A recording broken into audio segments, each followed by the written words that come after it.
दोस्तों, इस कहानी को समझने से पहले हमें इसके पहले पार्ट्स की थोड़ी सी कहानी जान लेनी जरूरी है, जिससे हमें ये कहानी समझने में आसानी होगी। कुछ साल पहले कुछ साइंटिस्ट इंसानों के लिए एक दवाई बनाना चाहते थे, क्योंकि इंसानों को एक अल्जाइमर की बीमारी हो गई थी, जिससे इंसान सब कुछ भूलते जा रहे थे। और वो साइंटिस्ट इस दवाई का प्रयोग सबसे पहले एक मादा चिंपांजी पर करते हैं। इस दवाई से वो मादा बहुत ही ज्यादा समझदार बन जाती है, लेकिन वो मादा चिंपांजी प्रेग्नेंट थी और वो दवा उसके गर्भ में भी चली जाती है। अब मादा चिंपांजी वहाँ से भागने की कोशिश करती है, लेकिन वो वहाँ से भागने की कोशिश में मारी जाती है। उन सबको लगता है कि हमारी दवा फेल हो गई, इसलिए वो लोग सभी चिंपांजियों को मार देते हैं। उस मादा चिंपांजी ने अपने बच्चे को जन्म दे दिया था। उससे पहले साइंटिस्ट ने उसके ऊपर प्रयोग किया था, इसलिए वो दवा का असर उसके बच्चे पर भी हो गया था। लेकिन एक साइंटिस्ट उस चिंपांजी के बच्चे को,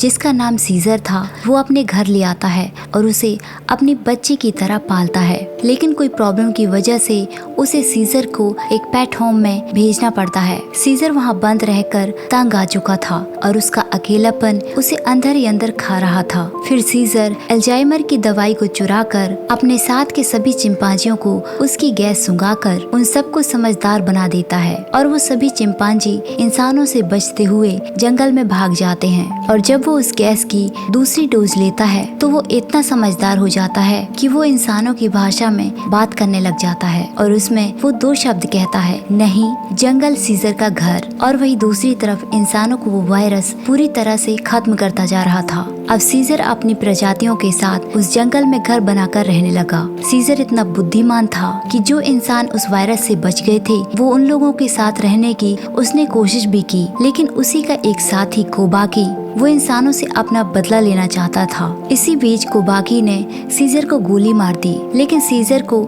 एक इंसान बचा लेता है। फिर सीजर ने बाकी चिंपांजियों के साथ मिलकर कोबाकी के साथ लड़ाई की और इस लड़ाई में जीतकर उसने अपनी गद्दी फिर से संभाल ली। फिर इंसानों और चिंपांजियों के बीच लड़ाई लग जाती है। इसी बीच इंसानों की गोलियों से सीजर का परिवार मारा जाता है। अब सीजर इंसानों से बदला लेना चाहता था। शहर में एक कर्नल था जो वानरों की जातियों को खत्म करना चाहता था, क्योंकि उनकी वजह से उस कर्नल का परिवार भी खत्म हो गया था। और एक बार फिर से लड़ाई शुरू हो जाती है। इस बीच कर्नल मारा जाता है और सीजर अपने लोगों को लेकर दूसरी जगह पर चला जाता है। सीजर घायल था, इसलिए वो सही जगह पर उन सबको पहुंचाकर अपना दम तोड़ देता है और उसकी मौत हो जाती है। फिर उसके साथ ही उसको श्रद्धांजलि देते हुए उसकी लाश पर फूल चढ़ाते हैं। अब यहाँ से कहानी शुरू होती है। सीजर की मौत के कई सालों बाद मानव जाति पूरी तरह से खत्म हो चुकी है और अब इस पृथ्वी पर सिर्फ वानरों का राज है। इंसानों को वानर एक विलुप्त प्राणी समझते हैं। इन्होंने पूरी पृथ्वी पर अपने अलग अलग ग्रुप बनाए। इन्हीं में से एक कबीला था। इस कबीले का नाम चील कबीला था। वो लोग एक त्योहार मनाते थे जिसमें युवा वानरों को चील के घोंसले से अंडे लाने पड़ते थे। उस घोंसले में 3 अंडे होते थे, जिसमें से उन्हें 2 लेकर आने होते थे। उन अंडों से जब चील के बच्चे निकलते थे तो ये कबीला उन बच्चों का बड़े होते तक देखभाल करते थे और उन्हें शिकार के लिए तैयार करते थे। जब ये चील पूरी तरह से तैयार हो जाते थे तो ये अपने मालिकों के लिए शिकार करके मछली पकड़ कर लाते थे। इसी कबीले में एक वानर था, नोवा, जो अपनी दोस्त अनाया और अपनी प्रेमिका सोना के साथ चील के अंडे लेने के लिए जंगल की सबसे ऊंची चोटी पर जाता है। अब उन लोगों को वहाँ पर सिर्फ 3 ही अंडे मिलते हैं। उनमें से वो लोग 2 ही उठा सकते थे, इसलिए नोवा अनाया और सोना को वो अंडे दे देता है और खुद एक ऊंची चोटी पर चला जाता है। वहाँ पर एक चील का घोंसला था। वो उस घोंसले से एक अंडा ले लेता है और चील के हमले से बड़ी ही मुश्किल से बचता है। जब वो अपने घोड़ों के पास आते हैं तो घोड़े के ऊपर से नोवा का कंबल गायब था। उन लोगों को वहाँ पर किसी के होने का एहसास होता है। वो उसे ढूंढते हुए ट्रेन के ट्रैक तक आ जाते हैं और वहीं पर नोवा का वो कपड़ा मिल जाता है और डरते हुए सोना वो कपड़ा लेकर तीनों वहाँ से भाग जाते हैं। दरअसल वो लोग वहाँ पर जाने से इसलिए डर रहे थे क्योंकि वहाँ पर वानरों का जाना मना है। शायद वहाँ पर इंसान भी हो सकते हैं। नोवा चील का अंडा ले आया था, इसलिए उसकी माँ बहुत ही ज्यादा खुश होती है। वो नोवा को बताती है कि उसके पिता उसका इंतजार कर रहे हैं। नोवा अपने पिता से मिलने जाता है। वो चील के अंडों के लिए घोंसला तैयार कर रहे थे। उसके पिता का सन ईगल नोवा को बिल्कुल भी पसंद नहीं करता। वो जैसे ही नोवा को अपने सामने देखता है वो उस पर हमला कर देता है। तभी उसके पिता को नोवा के कंबल पर लगे हुए इंसानी खून की स्मेल आ जाती है। फिर नोवा के पिता उसे टनल पार करने की बात पूछते हैं, लेकिन नोवा कहता है कि मैंने ऐसा कुछ भी नहीं किया। फिर नोवा के पिता नोवा के बड़े भाई को बुलाते हैं। वो उसे उसका कंबल देते हैं और कहते हैं कि इस पर लगे खून के दागों का पता लगाओ और उस इंसान को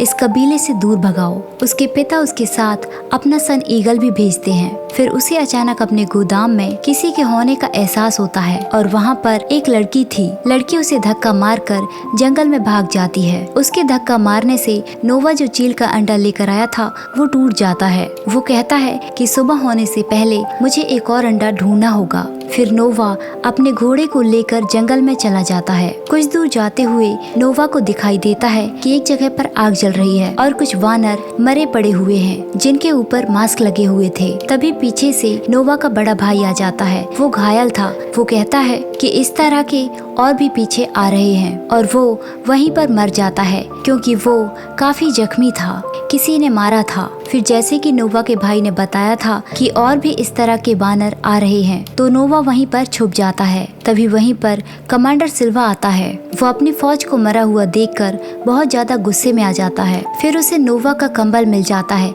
जिसमें इंसानी खून लगा हुआ था और जिसका खून उसमें लगा हुआ था वो उसी लड़की की तलाश कर रहे थे। तभी सिल्वर को वहाँ पर नोवा का घोड़ा मिल जाता है और वो उसके घोड़े को करंट देता है। वो घोड़ा भागते हुए अपने कबीले तक पहुँचता है और वो कमांडर भी उस घोड़े का पीछा करते हुए कबीले तक पहुँच जाता है। कमांडर उस कबीले पर आग लगा देता है और सबको बंदी बनाने लगता है।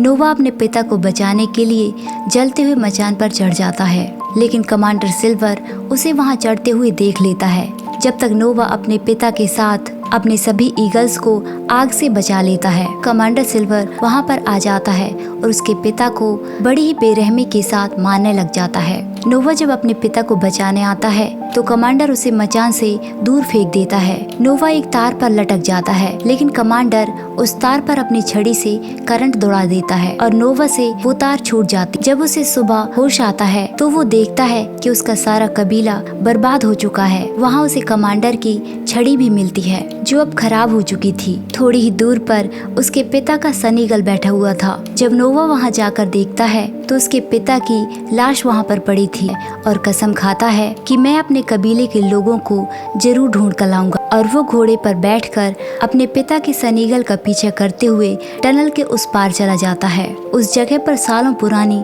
बिल्डिंग्स बनी हुई थी जहाँ पर कभी इंसान रहा करते थे। आगे चलते हुए नोवा को उसकी माँ का कंबल मिल जाता है और फिर तूफान आ जाता है, इसलिए नोवा जंगल में ही आग जलाकर रात वहीं पर बिताता है। अगली सुबह जब नोवा उठता है तो वो सन ईगल को अपने हाथ पर बैठाने के लिए गाना गाता है, लेकिन सन ईगल अभी भी उसे पंजा मारकर वहाँ से उड़ जाती है। नोवा अपने लोगों को ढूंढने के लिए जब आगे बढ़ता है तो जंगल में एक सतह कमजोर होने की वजह से वो नीचे गिर जाता है। तभी वहाँ नोवा को मास्क वाला वानर दिखाई देता है जो वहाँ छुप कर रहता था। नोवा उसे अपनी सारी कहानी बताता है। फिर वो नोवा को बताता है कि उसका नाम राका है। जिन लोगों ने नोवा के कबीले को बंदी बना लिया है उसी ने भी राका के कबीले को भी बर्बाद कर दिया था और वो अपने कबीले से अकेला ही बचा था, इसलिए वो उस जगह पर छुप कर रहता है। और एक चिता वहीं पर जल रही थी जो उसके आखिरी साथी की थी। उसके पास सीजर की खिड़की वाला एक लॉकेट था और वो उसे एक बुक दिखाता है। वो कहता है कि इन सिंबल्स का कोई मतलब है। हमारे महान सीजर के काल में सभी वानर पढ़ना जानते थे। सीजर का नाम सुनते ही नोवा कहता है कि जिन वानरों ने हमारे कबीले को बर्बाद किया है वो लोग सीजर का भी नाम ले रहे थे। फिर वो राका से सीजर के बारे में पूछता है कि आखिर वो कौन था। राका उसे बताता है कि सीजर बहुत ही अच्छा वानर था। इन बुरी तरह के वानरों ने उसका नाम खराब किया। उन्होंने हमें वानर होने का महत्व बताया और एक वानर दूसरे वानर को नहीं मारता। और राका भी यही मानता है कि वानर इंसानों से भी ज्यादा बुद्धिमान है। तभी वो लोग वहाँ पर देखते हैं कि नोवा का पीछा करते हुए एक इंसानी लड़की वहाँ पर आ गई है। फिर वो लोग वहाँ से दोनों चले जाते हैं और रात होने पर एक जगह आग जलाकर बैठ जाते हैं। तभी वहाँ पर वही लड़की फिर से आ जाती है। राका उसे खाने के लिए सेब देता है और उसे अपना और नोवा का नाम बताता है। वो लड़की वो सेब खा लेती है। रात को ठंड ज्यादा थी। राका नोवा से कहता है ये कंबल उस लड़की को दे दो, लेकिन नोवा इस कंबल को देने से मना करने लगता है। राका उसे समझाता है कि इंसानों को ज्यादा ठंड लगती है, इसलिए वो कंबल उस लड़की को दे देता है। अगली सुबह वो तीनों ही अपने सफर में निकल जाते हैं। रास्ते में उन लोगों को कुछ जेब्रा और उनके साथ कुछ इंसान दिखाई देते हैं। उनकी हालत बहुत ही ज्यादा खराब थी। वो बिल्कुल आदिमानव के जैसे लग रहे थे। वो लड़की उन इंसानों की ये हालत देखकर बहुत ही ज्यादा दुखी हो जाती है। राका और नोवा उस लड़की को उन इंसानों के पास ही छोड़ देते हैं, लेकिन तभी वहाँ पर कमांडर सिल्वर आ जाता है और उसके लोग उन इंसानों पर हमला कर देते हैं। वो लड़की उनसे बचने की बहुत कोशिश करती है। फिर नोवा उस लड़की को ढूंढने लगता है। लड़की घास में से ऊपर निकलकर नोवा का नाम लेकर उसे आवाज मारती है। कमांडर सिल्वर के आने से पहले नोवा उस लड़की को अपने घोड़े में बैठा लेता है और वो लोग वहाँ से भाग जाते हैं। नोवा राका से कहता है कि ये लड़की बोल सकती है, लेकिन राका उसकी बात पर यकीन नहीं करता। तभी वो लड़की कहती है कि मेरा नाम मी है। फिर राका उसे बहुत ही ज्यादा हैरानी से देखता है और वो नोवा से कहती है कि वो जानती है कि उसके कबीले को कहाँ पर ले जाया गया है। रात फिर से वो उसी जंगल में बिताते हैं और नोवा उस छड़ी को सही कर लेता है। सुबह वो लोग अपने सफर में फिर से निकलते हैं। आगे चलते हुए उन लोगों को एक पुल पार करना था। वो पुल लकड़ी से बना हुआ था। जैसे ही वो आगे बढ़ते हैं, सामने से कमांडर सिल्वर फिर से आ जाता है। फिर उन लोगों में लड़ाई हो जाती है। इसी बीच मे पानी में गिर जाती है और कमांडर उसकी जाल की रस्सी को काट देता है और राका उस नदी के पानी के बहाव में बह जाता है। कमांडर मे और नोवा को पकड़कर अपने कबीले में ले आता है और उसे उसके कबीले के वानरों के पास छोड़ दिया जाता है। नोवा वहां जाकर अपने परिवार और सोना से भी मिलता है। उसके पिता की मौत पर उसकी माँ बहुत रोती है और दूसरी तरफ मे को एक कमरे में छोड़ दिया जाता है, जहाँ पर उसे एक इंसान मिलता है जिसका नाम ट्रॉथन था और उसने ही सिल्वर को वो करंट वाली छड़ी बना कर दी थी और उसके पास एक बुक भी थी जिसकी वजह से उसे इंसानों के बारे में महान कार्यों का पता लगा था। फिर वहाँ पर प्रॉक्सिमस आता है। वो बानरों से बंकर का दरवाजा खींचने को कहता है और यहाँ मे कहती है कि यदि प्रॉक्सिमस ने इस बंकर का दरवाजा खुलवा लिया तो उसे इंसानों की सभी टेक्नोलॉजी का पता चल जाएगा और वो बचे कुचे इंसानों को भी मारकर अपना साम्राज्य स्थापित कर लेगा। फिर वो गुस्से में कहता है कि ये दुनिया बानरों की है और यहाँ पर हमारा कुछ भी नहीं है। फिर प्रॉक्सिमस नोवा और मे को अपने साथ खाना खिलाने के लिए बुलाता है। प्रॉक्सिमस कहता है कि एवोल्यूशन होने में हजारों साल लग जाते हैं और यदि बंकर का दरवाजा खुल गया तो मुझे सारी टेक्नोलॉजी का पता चल जाएगा और मैं अपने जीते जी सब कुछ कर पाऊंगा और मैं भी इंसानों की तरह हवा पानी आग पर चल और उड़ पाऊंगा। और वो मे का राज बताता है कि तुम लोगों से मिलने से पहले ये इंसानों के साथ ही थी। ये सुनकर नोवा हैरान रह जाता है क्योंकि उसे लगता था कि मे कभी भी इंसानों के साथ नहीं रही और ये बात मे ने उससे छुपाई। फिर प्रॉक्सिमस उससे कहता है कि मुझे पता है कि तुम उस बंकर में जाने के लिए यहाँ आई हो और वो उससे उसका प्लान पूछता है, लेकिन मे उसे कुछ भी नहीं बताती। फिर प्रॉक्सिमस नोवा से कहता है कि तुम बहुत बुद्धिमान वानर हो, तुमने खुद से ही वो छड़ी ठीक कर ली। और वो नोवा से पूछता है कि क्या तुम्हें मे ने बंकर में जाने का रास्ता बताया है। नोवा उसे कहता है कि मुझे इसने कुछ भी नहीं बताया। प्रॉक्सिमस कहता है कि इंसान भरोसे के लायक नहीं होते और मैं बंकर के दरवाजे को खोलकर इंसानों को पूरी तरह खत्म कर दूंगा और वानरों का साम्राज्य स्थापित करूंगा। बाहर जाकर नोवा बहुत ही ज्यादा उदास बैठा होता है। वो ईगल से कहता है कि मैं अपने कबीले को नहीं बचा पाऊंगा। तभी वो राका के दिए हुए सीजर के निशान को देखता है और उसे राका की बात याद आती है। इससे उसके अंदर अपने कबीले को बचाने की भावना फिर से जाग जाती है और नोवा को इस तरह देखकर सनीगल अपने आप ही उसके हाथ में बैठ जाता है। उसे इस तरह देखकर नोवा की माँ भी खुश हो जाती है। रात को नोवा मे के पास जाता है और वो कहता है कि मुझे पता है तुम हमेशा से मुझसे झूठ बोलती आई हो, लेकिन मुझे बस एक बात बता दो कि तुम बंकर से आखिर क्या चाहती हो। मैं उसे बताती है मैं वहाँ से एक किताब को लेना चाहती हूँ जिससे इंसानों की बोलने की शक्ति फिर से वापस आ जाएगी। और मे उससे कहती है कि मुझे बंकर में जाने का रास्ता पता है। मे सबसे पहले पानी के बेड़े के नीचे बारूद बिछा देती है। तभी वहाँ ट्रॉयथन आ जाता है और वो मे को समझाने लगता है, लेकिन उसके समझाने पर मे नहीं मानती और वो प्रॉक्सिमस को बताने जाने लगता है। तभी मे पीछे से उसका गला दबाकर उसे वहीं पर मार देती है और नोवा उसकी बॉडी को समुद्र में फेंक देता है। फिर नोवा मे को अपनी पीठ पर बैठाकर बंकर के ऊपर चढ़ जाता है, लेकिन वहाँ दरवाजा अपने आप ही पहले से ही खुला हुआ था।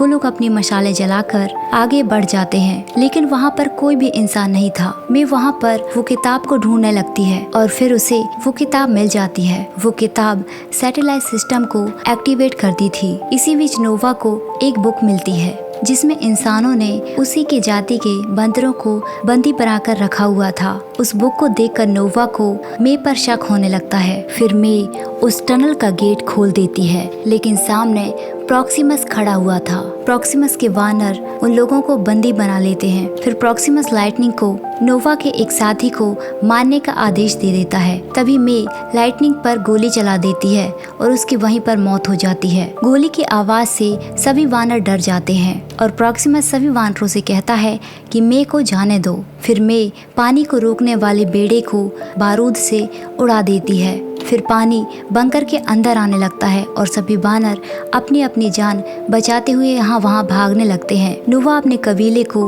बंकर के ऊपर चढ़ने को कहता है। तभी कमांडर वहाँ पर आ जाता है और वो नोवा से लड़ाई करने लगता है। नोवा उसे पाइपों पे फंसाकर उसे पानी में मरने के लिए छोड़ देता है। जब नोवा बंकर के अंदर से बाहर निकल कर आता है तो उसका सारा कबीला बच गया था, लेकिन प्रॉक्सिमस फिर से वहाँ आ जाता है। नोवा और प्रॉक्सिमस के बीच जमकर फाइट होती है। नोवा अपनी पूरी ताकत लगाकर एक ईगल गीत गाता है। ये गीत सुनकर उनके सारे ईगल प्रॉक्सिमस पर हमला कर देते हैं। सभी ईगल्स मिलकर प्रॉक्सिमस पर हमला कर देते हैं और उसे पहाड़ी से नीचे गिराकर उसका खात्मा कर देते हैं और सन ईगल वापस आकर नोवा के हाथ पर बैठ जाता है।